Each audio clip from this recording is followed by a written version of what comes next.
Hi friends, இந்த வீடியோவில் நம்ம சூப்பரான ஒரு இன்ஃபர்மேஷன் பற்றி பார்க்க போகிறோங்க. அதாவது மே 1, 2024, அதாவது இன்றையிலிருந்து புதிதாக அமலுக்கு வந்திருக்கக்கூடிய ஒரு சில தகவல் எல்லாமே இந்த வீடியோவில் நம்ம பார்க்க போகிறோம். இதில் முதலாவதாக பார்த்தீங்கன்னா, மெட்ரோ ரயில் நிலையங்களில் வாகன நிறுத்தத்திற்கு கட்டணம் உயர்வு அப்படின்னு சொல்லியிருக்காங்க. இது யாருக்கு அப்ளிகபிள் அப்படின்னு பாருங்க. மெட்ரோ ரயில்களில் பயணிக்காமல் வாகனம் நிறுத்துபவர்களுக்கான நிறுத்த கட்டணம் நாளை 1/5/2024 முதல் உயர்வு அப்படின்னு சொல்லியிருக்காங்க. ஸோ இன்னையிலிருந்து நீங்க மெட்ரோ ட்ரெயின்ல போகாம அங்க போய் வாகனம் நிறுத்துறீங்க, 2 வீலரோ 4 வீலர் நிறுத்துறீங்க அப்படின்னா கண்டிப்பா உங்களுக்கான கட்டணம் உயர்த்தப்பட்டுள்ளதாக சொல்லியிருக்கிறாங்க. இதுல பாத்தீங்கன்னா திருவெற்றியூர், காலடிப்படை, மண்ணடி, ஐகோட், அரசினர் தோட்டம், எல்ஐசி, நந்தனம், கிண்டி, ஆலந்தூர், நங்கநல்லூர், அரும்பாக்கம், பரங்கிமலை உள்ளிட்ட 18 மெட்ரோ நிலையங்களில் மாதாந்திர வாகன நிறுத்தம் கட்டணம் உயர்வு. மீதமுள்ள மற்ற மெட்ரோ ரயில் நிலையங்களில் வாகன நிறுத்தம் கட்டணத்தில் மாற்றம் இல்லை அப்படின்னு சொல்லியிருக்காங்க. ஸோ இந்த 18 மெட்ரோ ரயில் நிலையங்கள்ல மட்டும்தான் வாகன நிறுத்தத்திற்கான கட்டணத்தை உயர்த்தியிருக்கிறாங்க. ஓகே, அடுத்த தகவல் என்ன அப்படின்னு பார்க்கலாம். சென்னையில் வணிக பயன்பாட்டுகளுக்கான கேஸ் சிலிண்டர் விலை ரூ. 15 குறைக்கப்பட்டுள்ளது. 19 கிலோ வணிக பயன்பாட்டு சிலிண்டர் விலை ரூ. 1930 இருந்து குறைக்கப்பட்டு 1911க்கு விற்பனை. இது 1/5/2024 நடைமுறைக்கு வந்திருக்கு. இது வீட்டு பயன்பாட்டுக்கான சிலிண்டர் விலை கிடையாது. வணிக பயன்பாடு, இந்த ஹோட்டல் இந்த மாதிரி இடத்துக்குள்ள யூஸ் பண்றாங்க பாத்தீங்களா. ஸோ வணிக பயன்பாட்டிற்கான சிலிண்டர் விலை மட்டும்தான் குறைச்சிருக்காங்க. அதுவும் 19 ரூபா தான் குறைச்சிருக்காங்க. ஓகே, அடுத்தபடியா நீதிமன்றங்களுக்கு கோடைகால விடுமுறை விட்டிருக்காங்க. சென்னை உயர்நீதிமன்றம் மதுரை கிளைக்கு இன்று முதல் ஜூன் 2 வரை கோடை விடுமுறை அப்படின்னு அறிவிச்சிருக்காங்க. விடுமுறை கால அவசர வழக்குகளை வாரந்தோறும் திங்கள் மற்றும் செவ்வாய்க்கிழமைகளில் தாக்கல் செய்யலாம் அப்படின்னு சொல்லியிருக்காங்க. ஸோ மே 1ஆம் தேதியிலிருந்து ஜூன் 2ஆம் தேதி வரைக்கும் ஹைகோர்ட் லீவு.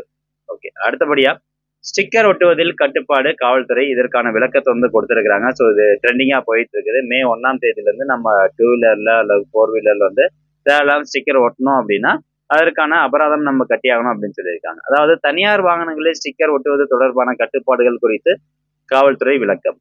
வாகனங்களின் நம்பர் பிளேட்டில் அங்கீகரிக்கப்படாத ஸ்டிக்கர் ஒட்டினால் அபராதம் விதிக்கப்படும் எனவும், ஊடகத்தில் பணியாற்றுவோர் பெயரில் வாகனம் இருந்தால் அதில் ஊடகம் ஸ்டிக்கர் ஒட்டிக்கொள்ளலாம்.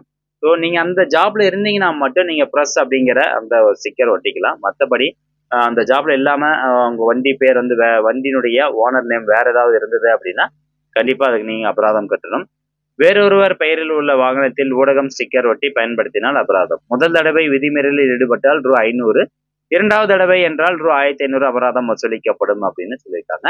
நம்பர் பிளேட்டுகளில் ஸ்டிக்கர் ஒட்டுவதில் விதித்த கட்டுப்பாடுகள் நாளை முதல் நடைமுறைக்கு வருகிறது. அதாவது 2/5/2024 இருந்து இந்த ஒரு ரூல்ஸ் அமலுக்கு வருது.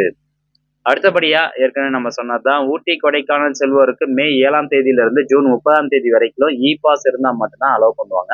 ஏன் அப்படின்னு பாத்தீங்கன்னா, ஒரு நாளைக்கு 20,000 வண்டி கிட்ட ஆவரேஜா போறதுனால மாசம் ஆகுது. அப்புறம் விலங்குகளுக்கெல்லாம் நிறைய தொல்லை இருக்குது, உள்ளூர்வாசிகள் நிறைய தொல்லை ஏற்படுற காரணத்தினால பாத்தீங்கன்னா கூட்ட நெரிசலை தடுக்கிறதுக்காக இந்த இ பாஸ் நடைமுறை சிஸ்டம் கொண்டு வந்திருக்கிறாங்க. ஒரு நாளைக்கு 15,000 வண்டி தான் அலோவ் பண்ண போறாங்க. இந்த இ பாஸ் ஆன்லைன் மூலமாவே நீங்க அப்ளை பண்ணிட்டு நீங்க ஊட்டி கொடைக்கானல் போறீங்க அப்படின்னா கட்டாயமா இ பாஸ் காமிச்சாதான் விடுவாங்க. இன்னும் ஆன்லைன் மூலமா அதற்கான எந்த ஒரு வழிமுறைகளும் வெளியிடப்படலை. ஸோ அதை பத்தியும் பாத்தீங்கன்னா ஒரு இன்ஃபர்மேஷன் வெளியிட்டிருக்காங்க. அதாவது ஊட்டி கொடைக்கானலுக்கு இ பாஸ் நடைமுறை தொடர்பாக விரைவில் வழிகாட்டு நெறிமுறைகள் வெளியிடப்படும் அப்படின்னு சொல்லியிருக்கிறாங்க. ஸோ கண்டிப்பா பாத்தீங்கன்னா மே 7ஆம் தேதிக்குள்ளார நம்மளுக்கு அந்த ஆன்லைன் மூலமா ஒரு போர்ட்டல் ஓப்பன் பண்ணிடுவாங்க. அதன் மூலமா இ பாஸ் அப்ளை பண்ணிட்டு நீங்க போய்க்கலாம். அது எப்படி அப்ளை பண்றது அப்படின்னு நம்ம சேனல் ஒரு வீடியோ அப்லோட் பண்றோம். அடுத்தபடியா HDFC பேங்க்ல சீனியர் சிட்டிசன் ஸ்பெஷல் எஃப்டிக்கான டெட்லைன் அதிகப்படுத்தி இருக்கிறாங்க. இந்த ஸ்பெஷல் எஃப்டிக்கான ஸ்கீம் பாத்தீங்கன்னா மே 2020 லான்ச் பண்ணாங்க. இப்போ மறுபடியும் அதை எக்ஸ்டெண்ட் பண்ணியிருக்காங்க. அந்த டெட்லைனுக்கான டேட் எக்ஸ்டெண்ட் பண்ணி மே 10, 2024 ஒரு 10 நாள் இருக்குது. ஸோ நல்ல ரிட்டர்ன்ஸ் கிடைக்கக்கூடிய ஒரு ஸ்கீம் இது. உங்க வீட்டில் 60 வயசுக்கு மேற்பட்ட இருந்தாங்களா அவங்களுடைய பெயர்ல ஸ்பெஷல் எஃப்டி போடும்போது உங்களுக்கு நல்ல ரிட்டர்ன்ஸ் கிடைக்கும் HDFC பேங்க்ல. அதே மாதிரி ஐசிஐசி பேங்க்ல சேவிங்ஸ் அக்கௌண்ட்டுக்கான சார்ஜஸ் பாத்தீங்கன்னா மே 1ஆம் தேதியிலிருந்து வசூலிக்கிறாங்க. ஸோ கண்டிப்பா இது எல்லாரும் தெரிஞ்சிருக்கணும். யாருக்கெல்லாம் ஐசிஐசி பேங்க் அக்கௌண்ட் இருக்கோ கண்டிப்பா தெரிஞ்சுக்கோங்க. அதாவது டெபிட் கார்டுக்கான ஆனுவல் ஃபீஸ், ஏடிஎம் கார்டுக்கான ஆனுவல் ஃபீஸ் பாத்தீங்கன்னா ஒரு வருஷத்துக்கு 200 ரூபாய் செலுத்தணும் அப்படின்னு சொல்றாங்க. அதுவே கிராமின் லொகேஷன், கிராமப்புறத்துல இருக்கக்கூடிய பிரான்ச்ல நீங்க டெபிட் கார்டு வாங்கியிருக்கீங்க அப்படின்னா ஒரு வருஷத்துக்கு 99 ரூபா செலுத்தினா போதும். செக் புக் பாத்தீங்கன்னா ஃபர்ஸ்ட் 25 செக் லீவ்ஸ் ஒரு வருஷத்துக்கு ஃப்ரீ. அடிஷனல் லீவ்ஸ்க்கு 4 ரூபா, ஒரு செக்குக்கு 4 ரூபா நம்ம பே பண்ணி ஆகணும்.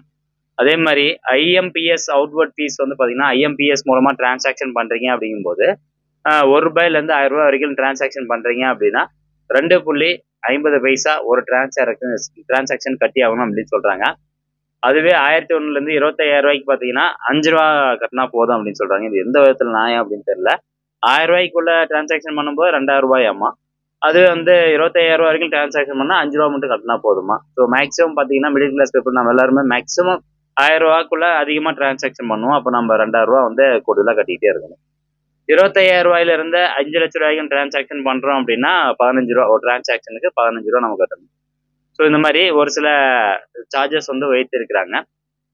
அதுக்கப்புறம் முக்கியமா நம்ம பார்க்கக்கூடியது என்னன்னா, இப்ப நீங்க லோன் வாங்குறீங்க அப்படின்னா RBI தரப்புல இருந்து எல்லா பேங்க்லயும் ஸ்ட்ரிக்டா ஒரு ரூல்ஸ் போட்டாங்க. ஏப்ரல் 29, 2024 அந்த RBI இந்த இன்ஸ்ட்ரக்ஷன் கொடுத்திருக்காங்க. இந்த புதிய நடைமுறை மே 1ஆம் தேதியில இருந்து அமலுக்கு வந்திருக்குது. அதாவது என்ன அப்படின்னு கேட்டீங்கன்னா, charging of interest from loan sanction date. இப்போ எல்லா பேங்க்ஸ் என்ன பண்றாங்கன்னா, லோன் என்னைக்கு சாங்ஷன் பண்ணாங்களோ அன்னையில இருந்தே இன்ட்ரெஸ்ட் ரேட் கால்குலேட் பண்ணி வாங்குறாங்க. நம்ம அக்கௌண்ட்டுக்கே பணம் வந்திருக்காது. பட் இருந்தாலும் அன்னையில இருந்து அந்த லோனுக்கான இன்ட்ரெஸ்ட் அமௌண்ட் போட ஆரம்பிச்சிடுறாங்க. RBI ஸ்ட்ரிக்டா சொல்லிட்டாங்க. என்னைக்கு கஸ்டமர்னுடைய அக்கௌண்ட்ல அந்த லோன் அமௌண்ட் போய் கிரெடிட் ஆகுதோ அன்னையில இருந்து மட்டும் தான் நீங்க லோனுக்கான அந்த லோன் அமௌண்ட்டுக்கான இன்ட்ரெஸ்ட் கால்குலேட் பண்ணணும் அப்படின்னு சொல்லிட்டாங்க. ஸோ சாங்ஷன் பண்ண டேட்ல இருந்து கால்குலேஷன் பண்ணக்கூடாது அப்படிங்கிறது தெளிவா சொல்லப்பட்டிருக்குது. ஸோ ஃப்ரெண்ட்ஸ், இது மாதிரி பல தகவல் நீங்க உடனுக்குடன் தெரிஞ்சுக்கணும் அப்படின்னா மறக்காம சேனலை சப்ஸ்கிரைப் பண்ணிக்கோங்க. மீண்டும் அடுத்த ஒரு நல்ல பதிவில் சந்திக்கலாம். நன்றி, வணக்கம்.